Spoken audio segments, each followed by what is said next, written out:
안녕하세요 친구들. 1월 22일 주일 매일 묵상 시작해 보겠습니다. 오늘은 요한복음 7장 1절에서 13절 말씀입니다. 제7장. 그 후에 예수께서 갈릴리에서 다니시고 유대에서 다니려 아니하심은 유대인들이 죽이려 함이로라. 유대인의 명절인 초막절이 가까운지라 그 형제들이 예수께 이르되 당신이 행하는 일을 제자들도 보게 여기를 떠나 유대로 가소서. 스스로 나타나기를 구하면서 묻혀서 일하는 사람이 없느니 이 일을 행하려 하거든 자신을 세상에 나타내소서. 이는 그 형제들까지도 예수를 믿지 아니함이로라. 내 때는 아직 이르지 아니하였거니와 너희 때는 늘 준비되어 있느니라. 세상이 너희를 미워하지 아니하되 나를 미워하라니 이는 내가 세상의 일들을 악하다고 증언함이라. 너희는 명절에 올라가라. 내 때가 아직 차지 못하였으니 나는 이 명절에 아직 올라가지 아니하노라. 이 말씀을 하시고 갈릴리에 머물러 계시니라. 그 형제들이 명절에 올라간 후에 자기도 올라가시되 나타내지 않고 은밀히 가시니라. 명절 중에 유대인들이 예수를 찾으면서 그가 어디 있느냐? 예수에 대하여 무리 중에서 수군거림이 많아 어떤 사람은 좋은 사람이라. 아니라 무리를 미혹한다. 그러나 유대인들을 두려워하므로 드러나게 그에 대하여 말하는 자가 없더라. 아멘. 우리 친구들 혹시 기억하는지 모르겠습니다. 이스라엘 사람들은 1년에 꼭 3번은 예루살렘 성전에 가서 예배를 드렸다고 말씀드렸는데 그 3번이 언제였는지 기억나나요?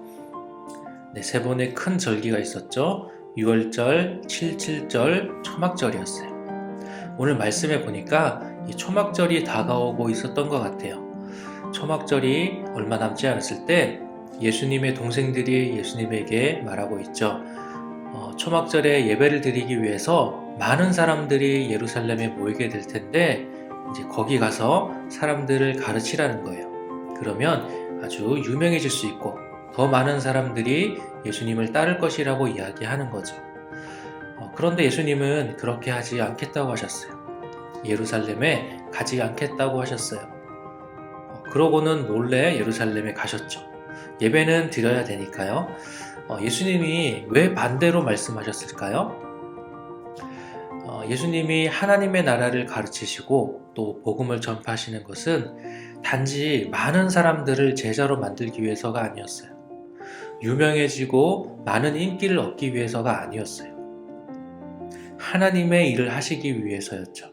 하나님의 일이 뭐라고 말씀하셨죠? 하나님이 택하신 백성을 한 사람도 빠짐없이 구원하는 일이라고 예수님이 말씀하셨죠. 기억나는지 모르겠습니다. 이 일을 위해서 오셨기 때문에 예수님은 사람들 앞에서 자기 자신을 드러내고자 하지 않으셨어요. 그래서 예수님은 몰래 예루살렘에 가신 거예요. 이 많은 사람들은 예수님 이야기로 시끌벅적하고 있었죠. 예루살렘에 많은 사람들이 예수님 이야기를 하고 있었어요. 그래서 예수님을 편드는 사람도 있었고 예수님을 거짓말쟁이라고 하는 사람도 있었어요.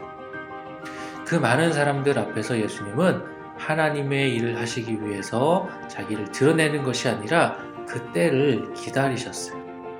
하나님이 정하신 그 때에 예수님은 사람들 앞에 다시 서게 될 거예요.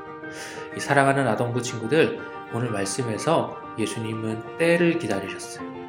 때가 되었을 때 십자가에 못 박히시고 또 때가 되어서 부활하셨어요. 그리고 다시 하늘로 올라가셨죠. 그런데 여러분, 예수님은 이렇게 때에 따라서 하나님이 정하신 때에 따라서 일하셨어요. 그 때를 기다려야 한다는 말인데 사실 친구들 한번 생각해 보세요. 기다린다라고 하는 건 참 어려운 일이죠. 금방금방이라고 한다면 우리가 기다릴 수 있겠지만 계속해서 일어나는 일들이 기다리고 또 기다려야 한다면 참 힘들 거예요. 그런데 친구들, 우리도 때를 기다리는 사람들이라는 걸 기억해야 돼요. 어떤 때를 기다려야 하죠?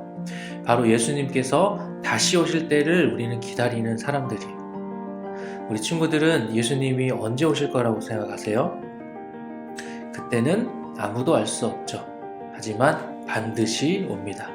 하늘에 올라가신 그 예수님께서 다시 오실 거예요. 우리 아동부 친구들은 다시 오실 예수님을 잊지 않고 기억하면서 그 때를 기다리는 우리 친구들이 되기를 소망합니다. 자, 오늘 말씀은 여기까지 할게요. 내일 다시 만날게요.